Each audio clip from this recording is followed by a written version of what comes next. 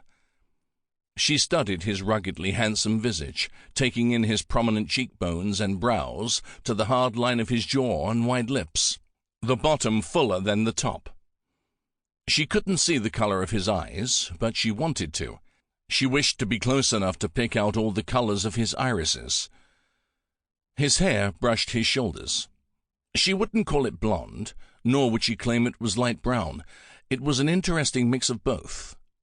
Her eyes lingered on his wide shoulders. His shirt was a deep so blue it was nearly black, and he had the sleeves pushed up to show off his corded forearms, hinting at what lay beneath. Black trousers molded to trim hips and muscular thighs. His black boots had a different look to what others wore, setting him apart, just as his bearing did. Her gaze ran back up his body to meet his eyes once more. The wind swirled, grabbed the hem of her split skirt, and whipped the material against her legs. It whistled past as it caught her hair, lifting the ends momentarily before whooshing toward the priests and the man. The strong gust caused some to lose their balance, but the stranger with the penetrating gaze didn't seem fazed. One of the soldier priests waved a sword before the man's face, severing their connection.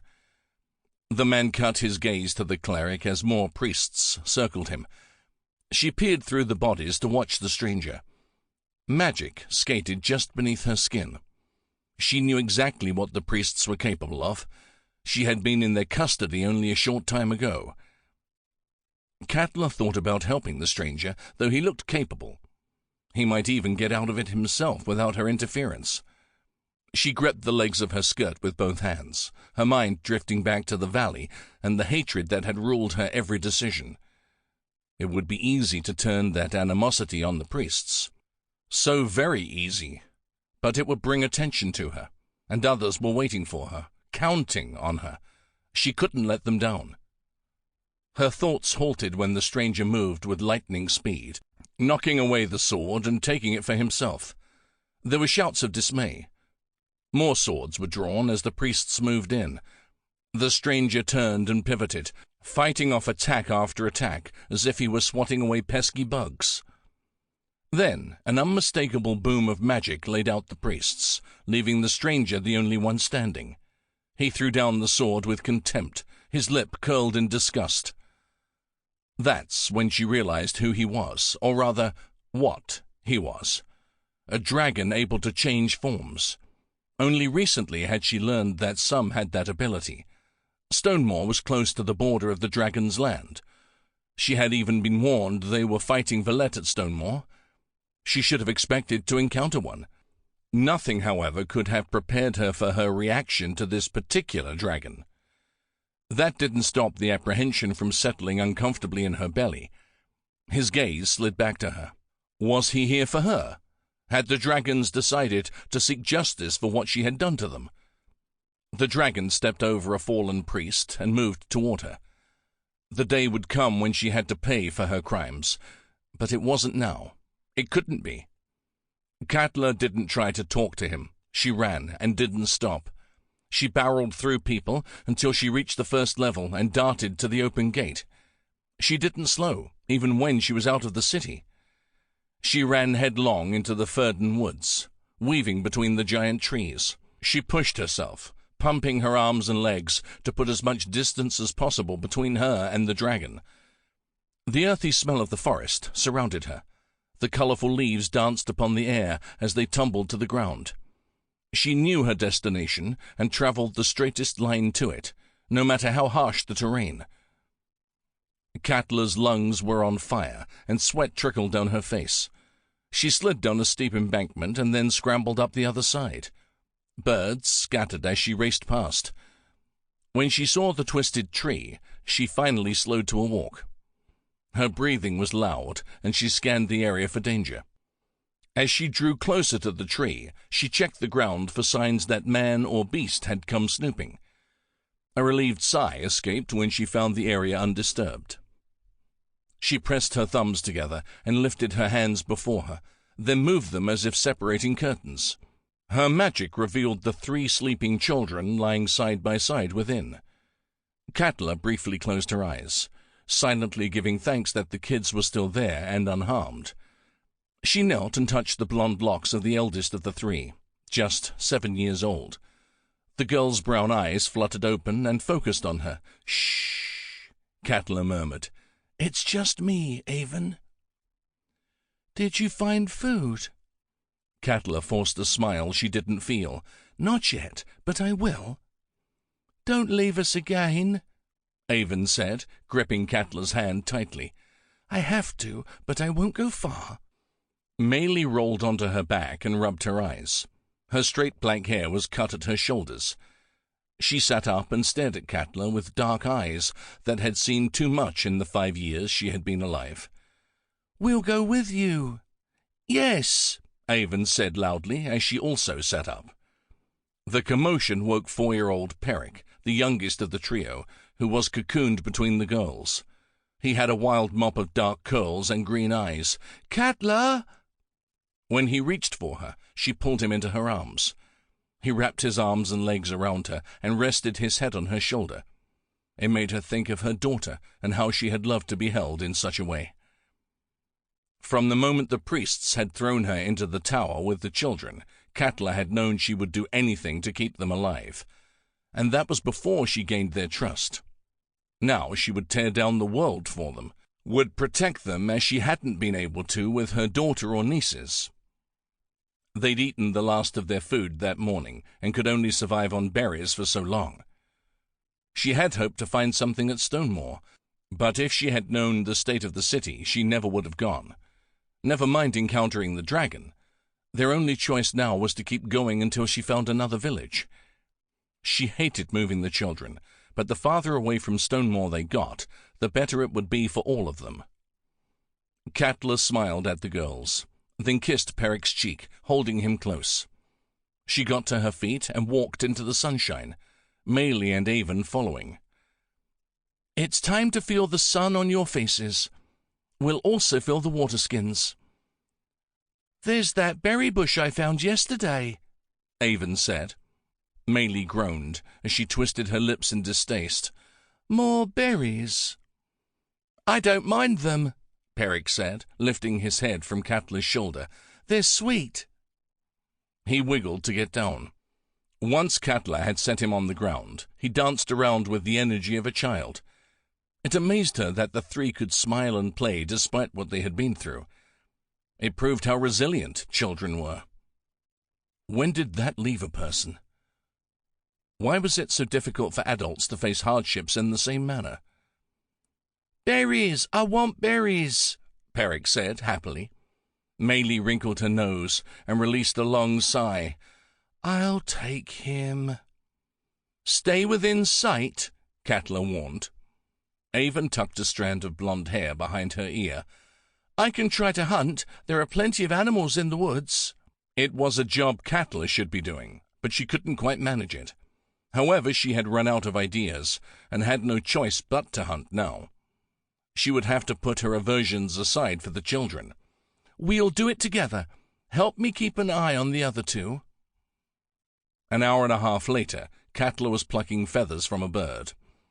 Each time she looked at the wings, she thought about the dragons and lifted her gaze to the sky, peering through the canopy of trees. There hadn't been any large shadows overhead that heralded their arrival. Would she have enough time to beg them to spare the children if they came? She had ignored the scared, mournful calls of the dragons she'd captured. What made her believe they would treat her any better? Or that she deserved more? But the dragons weren't searching for the children. She held on to Sample complete. Ready to continue?